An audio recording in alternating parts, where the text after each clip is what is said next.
চট্টগ্রাম আবহাওয়ারী স্টেডিয়ামে 27 তারিখ অংশগ্রহণ করবে। উক্ত খেলায় আপনারা সকলে আমন্ত্রিত। এবং 28 তারিখ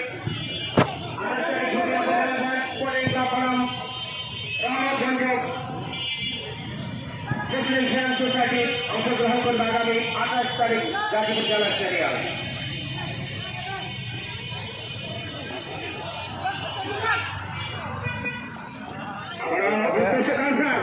চেয়ার খাবেন বিপদের খেলোয়াড় বেঞ্জামিন দিবসের সামনে